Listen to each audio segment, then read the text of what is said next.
வணக்கம். இன்றைய ஆழமான பார்வைக்கு உங்களை வரவேற்கிறோம்.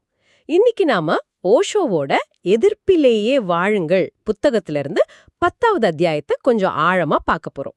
இந்த பகுதியில ஓஷோ நம்மள உள்ளக்குள்ள பார்க்க வைக்கிற மாதிரி நிறைய விஷயங்களை சொல்றாரு. ஆன்மானா என்ன, அப்புறம் உண்மையான சுதந்திரம்னா என்ன, நாம தனியா நிக்கணுமா இல்ல கூட்டத்தோட போகணுமா, நம்ம தேர்வுகள் அதுக்கான பொறுப்புகள், இப்படி பல அடிப்படையான கேள்விகள். இது ஏதோ தத்துவம் மட்டும் இல்ல, நம்ம டெய்லி லைஃப்ல எடுக்கிற முடிவுகளோட ரொம்ப சம்பந்தப்பட்டது இல்லையா? நிச்சயமா. இந்த பகுதி நம்மள நாமே கேள்வி கேட்க வைக்கும். ஆன்மாங்கிறது நமக்கு ஏற்கனவே கிடைச்ச ஒண்ணா, இல்ல நாம உருவாக்க வேண்டிய ஒண்ணா? சுதந்திரம்னா கண்ட்ரோலே இல்லாம இருக்கிறது மட்டும்தானா? கூட்டத்தோட போறது சேஃபா, இல்ல அது நம்ம தனித்தன்மையை அழிச்சிடுமா? இந்த மாதிரி ரொம்ப எப்படி சொல்றது, அடிப்படையான சிந்தனைகளை ஓஷோ இங்க முன்வைக்கிறாரு. சரி, அப்போ ஓஷோவோட இந்த சிந்தனைகளுக்குள்ள இன்னும் கொஞ்சம் ஆழமா போய் அவர் என்ன சொல்ல வராருன்னு புரிஞ்சுக்கலாமா? முதல்ல இந்த ஆன்மாங்கிற விஷயத்தையே அவர் கொஞ்சம் வேற மாதிரி பாக்குறாரு இல்லையா? பொதுவா ஆன்மான்னா ஏதோ நிலையான ஒண்ணு, கடவுள் படைச்சதுன்னு நினைக்கிறோம். ஆனா ஓஷோ ஒரு கேள்வி கேக்குறாரு. பால் பிரெண்டன் கேட்ட மாதிரி, ஆன்மா எல்லாம் ஒன்னா படைக்கப்பட்டுச்சா இல்ல வேற வேற ஸ்டேஜ்ல உருவாகுதான்னு? இதுக்கு ஓஷோ என்ன பதில் சொல்றாரு? இது ரொம்ப முக்கியமான கேள்விங்க. ஓஷோ என்ன சொல்றாருன்னா, ஆன்மாங்கிறது கடவுள் கொடுத்த ஒரு கிஃப்ட் பாக்ஸ் மாதிரி இல்ல. அது ஃபிக்ஸ்டா ஏற்கனவே முடிஞ்ச ஒரு விஷயம் இல்ல. அது ஒரு சாத்தியக்கூறு, பொட்டென்ஷியல் எனர்ஜி மாதிரி. அதாவது அது வளர்றதுக்கு, மலர்றதுக்கு, உருவாகிறதுக்கு உள்ள ஒரு சக்தி. புரியுதா? அது ஒரு ப்ராசஸ், ஒரு பொருள் கிடையாது. ஆன்மா உங்ககிட்ட ஏற்கனவே இருக்கிறதில்ல, நீங்க முயற்சி பண்ணி அடைய வேண்டிய, வளர்க்க வேண்டிய ஒண்ணு அப்படின்னு சொல்றாரு. அப்படியா? அப்போ நாம பொதுவா நான் அப்படின்னு நினைக்கிறோம், நம்ம பர்சனாலிட்டி. அதுக்கும் ஓஷோ சொல்ற அந்த சாத்தியக்கூர் ஆன்மாவுக்கும் என்ன வித்தியாசம்? அவர் 2 விதமான ஆன்மா பத்தி பேசுறாரே. ஆமா, அது ரொம்ப முக்கியமான ஒரு பாயிண்ட். ஒன்னு நம்ம உள்ளுக்குள்ள இருக்கிற அந்த உள்ளார்ந்த சக்தி, அந்த மலரக்கூடிய சாத்தியக்கூறு. அத அடிப்படை ஆன்மான்னு சொல்லலாம். நம்மளோட உண்மையான மையம் அதுதான், ஒரு வித மாதிரி.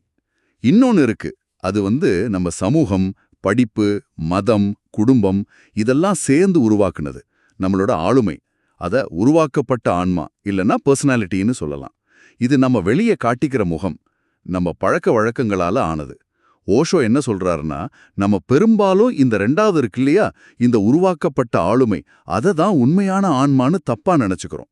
குருஜீஃப் மாதிரி ஞானிகள் கூட ஆன்மாவை வளர்க்கணும்னு சொல்றது இந்த அடிப்படை சாத்தியக்கூற பத்தி தான். இது 2க்கும் உள்ள வித்தியாசத்தை முதல்ல புரிஞ்சுக்கணும்.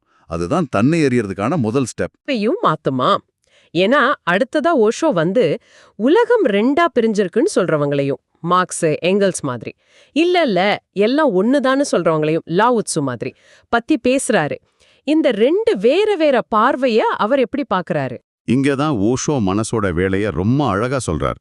உலகம் முரண்பாடுகளால் ஆனதுன்னு பாக்குறது நல்லது, கெட்டது, ஆண், பெண், இருட்டு, வெளிச்சம், ஜெயிக்கிறது, தோக்கிறது, இப்படி பிரிச்சு பார்க்கறது நம் மனசோட இயல்பு. மார்க்ஸ் மாதிரி ஆளுங்க சமூகத்துல இருக்கிற அந்த ஏற்றத்தாழ்வுகளை சொல்றாங்க. ஆனா லாவோட்ஸ் மாதிரி ஞானிகள் சொல்றது ஆழத்துல எல்லாம் ஒண்ணுதான், அந்த ஒண்ணுதான் அடிப்படை அப்படின்னு.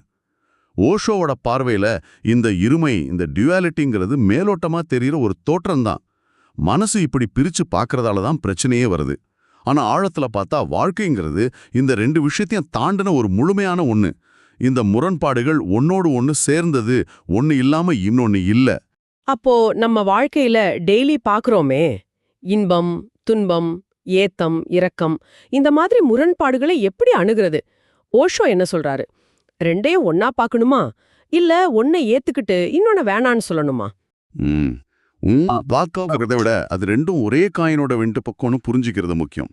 ஓஷோ சொல்ற மாதிரி நம்ம மனசுக்கு இயல்பாவே ஒண்ணு பிடிக்கும், இன்பம், வெற்றி. இன்னொன்னு பிடிக்காது, துன்பம், தோல்வி. அதை தவிர்க்க பார்க்கும். ஆனா வாழ்க்கைங்கிறது இது 2ம் சேர்ந்தது தான். நீங்க ஒன்றை மட்டும் பிடிச்சிக்கிட்டு இன்னொன்னு ஒதுக்கினா நீங்க முழுசா இருக்க மாட்டீங்க. உண்மையான முழுமைங்கிறது வாழ்க்கையோட இந்த 2 தன்மையையும் அந்த முரண்பாடுகளையும் ஓப்பனா ஏத்துக்கிறதுல தான் இருக்கு. அதை எதிர்த்து சண்டை போடுறதுல இல்ல. இது நேரா அடுத்த முக்கியமான விஷயத்துக்கு நம்மளை கூட்டிட்டு போகுது, சுதந்திரம். ஓஷோ சுதந்திரத்தை பத்தி பேசும்போது அது பொறுப்புல இருந்து பிரிக்க முடியாத ஒண்ணுன்னு சொல்றாரு. இது நிறைய பேருக்கு கொஞ்சம் குழப்பமா இருக்கும்ல.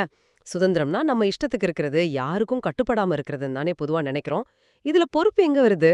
இதுதான் ஓஷோவோட டீச்சிங்ஸ்ல ரொம்ப ஆழமான அதே சமயம் கொஞ்சம் சவாலான ஒரு இடம். அவர் சார்த்தர் சொன்னதை இங்க சொல்றாரு. மனிதன் சுதந்திரமா இருக்க சபிக்கப்பட்டவன் அப்படின்னு. இதுக்கு என்ன அர்த்தம்னா, நீங்க விரும்பினாலும் சரி விரும்பாட்டாலும் சரி ஒவ்வொரு நிமிஷமும் நீங்க எதையாவது தேர்வு செஞ்சே ஆகணும். சும்மா இருக்கிறது கூட ஒரு தேர்வு தான். தேர்வு செய்யாம இருக்க உங்களுக்கு சுதந்திரம் இல்ல. நீங்க செய்யற ஒவ்வொரு தேர்வுக்கும் ஒரு விளைவு இருக்கு.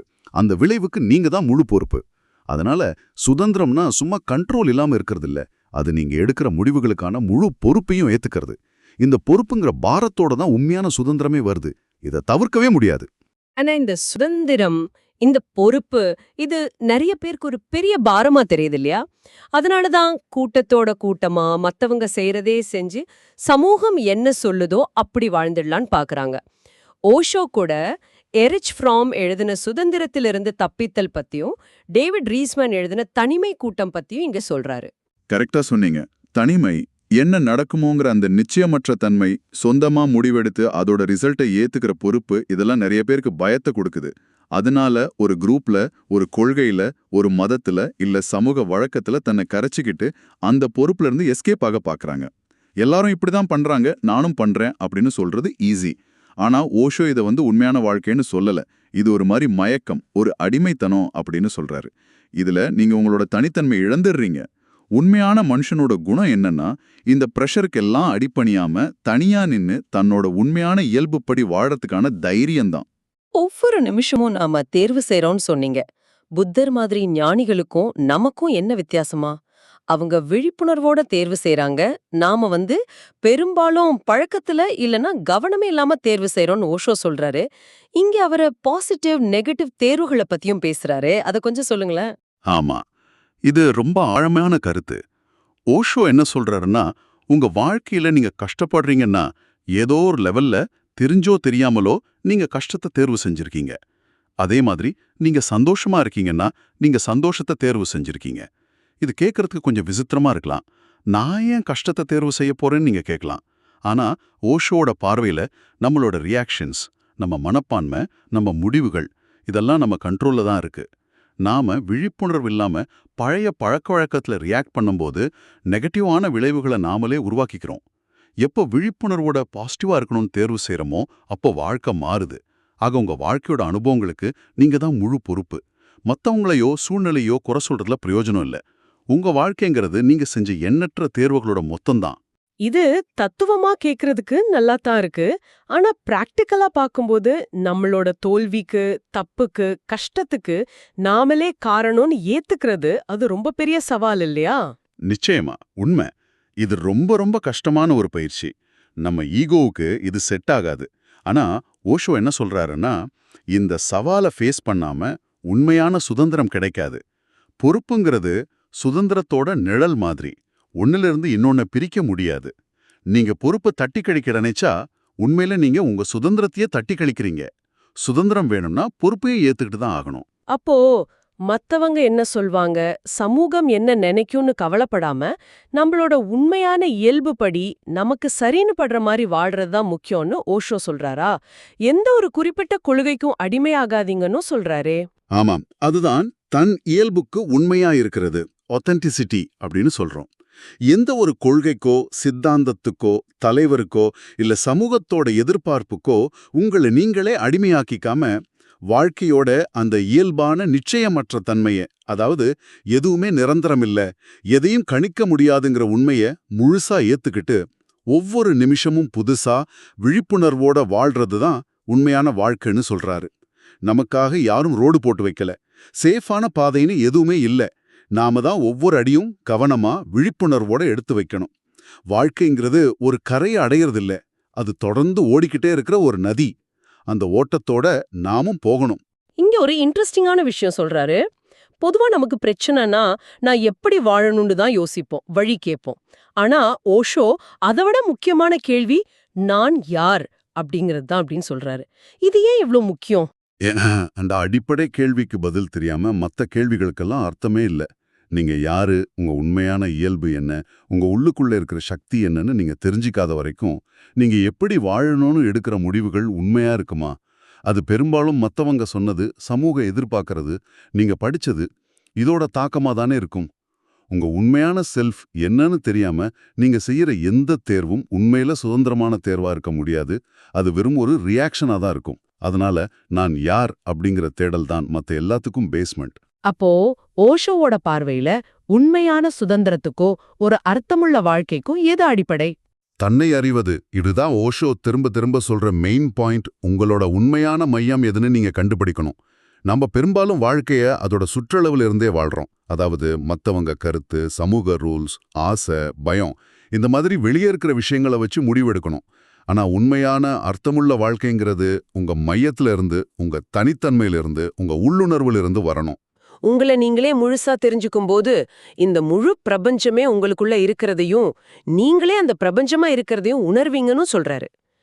இது கிட்டத்தட்ட ஒரு ஞான நிலை மாதிரி கேக்குது. ஆஹா, ஆனா ரொம்ப உயர்ந்த நிலை தான். ஆனா இங்கேயும் ஒரு முக்கியமான வார்னிங் இருக்கு. அந்த நான் அல்லது மையம் அல்லது தன்னை அறிதல்ங்கிறத கூட ஒரு ஃபைனல் ஸ்டேஜா, ஒரு வரையறையா புடிச்சுக்க கூடாதுன்னு ஓஷோ சொல்றாரு. அதுவும் ஒரு தொடர் ஓட்டம், ஒரு முடிவே இல்லாத ப்ராசஸ். நான் இதுதான்னு உங்களை ஒரு பாக்ஸ்ல அடைச்சிட்டா மறுபடியும் நீங்க நின்னுடுவீங்க. தன்னை அறிதல்ங்கிறது ஒரு டெஸ்டினேஷன் இல்ல, அது ஒரு பயணம். அந்த பயணத்தோட, அந்த ஓட்டத்தோட, அந்த மாற்றத்தோட சேர்ந்து வாழ்றது தான் வாழ்க்கை. வாழ்க்கை எப்பவுமே ஸ்டாட்டிக்கா இருக்காது. அது எப்போ மாறிட்டே இருக்கிற ஒரு டான்ஸ் மாதிரி. ஆஹா, ஓஷோவோட இந்த அத்தியாயத்திலிருந்து நாம என்ன எடுத்துக்கலாம்? உண்மையான சுதந்திரம்ங்கிறது மத்தவங்க சொல்றத கேட்கறதுலயோ எதையாவது கண்மூடித்தனமா ஃபாலோ பண்றதுலயோ இல்ல. அது நம்மளோட ஒவ்வொரு தேர்வையும் விழிப்புணர்வோட செய்யறதுலயும், அந்த தேர்வுகளுக்கான முழு பொறுப்பையும் ஏத்துக்கிறதுலயும், எல்லாத்துக்கும் மேல நான் யாருன்னு தேடுறதுலயும் இருக்குன்னு சுருக்கமா சொல்லலாமா? மிகச் சரியா சொன்னீங்க. கூட்டத்தோட சேர்ந்து ஒரு பாதுகாப்பு வட்டத்துக்குள்ள இருக்கிறது ஈஸியா தோணலாம். ஆனா ஓஷோவோட பார்வையில அது உண்மையான ஒரு உயிரோட்டமான வாழ்க்கை இல்ல. சமூக பிரஷர், மத்தவங்க எதிர்பார்ப்பு, இதெல்லாம் தாண்டி தனியா நின்னு நம்ம உண்மையான இயல்புக்கேத்த மாதிரி வாழ்க்கையோட அந்த கணிக்க முடியாத தன்மையை தைரியமா ஃபேஸ் பண்ணி வாழ்றது தான் சவால். ஆனா அதுதான் ரொம்ப அர்த்தமுள்ளதும் நிறைவானதும் கூட. சரி, இவ்ளோ பேசினதுக்கு அப்புறம் இது நம்ம எல்லாருக்குமே ஒரு முக்கியமான கேள்வி எழுப்புது இல்லையா? ஆமா, நீங்க உங்களையே கேட்டுக்க வேண்டிய கேள்வி இதுதான். நம்மள சுத்தி இவ்ளோ சமூக அழுத்தங்கள், குடும்ப எதிர்பார்ப்புகள், ஃப்ரெண்ட்ஸோட கருத்துக்கள், மீடியாவோட தாக்கம்னு ஏகப்பட்ட விஷயம் நம்மளை இழுக்கிற இந்த காலத்துல, இது எல்லாத்தையும் தாண்டி உங்க உண்மையான தனித்தன்மைய, உங்க உள்ளுக்குள்ள கேட்கிற குரலை கண்டுபிடிச்சு அதுபடி வாழ்றதுக்கு நீங்க எந்த அளவுக்கு தயாரா இருக்கீங்க? உங்க வாழ்க்கை உங்க மையத்துல இருந்து வருதா, இல்ல மத்தவங்களோட தாக்கத்தால அந்த சுற்றளவிலே செலுத்தப்படுதான்னு இத பத்தி கொஞ்சம் ஆழமா யோசிச்சு பாருங்க.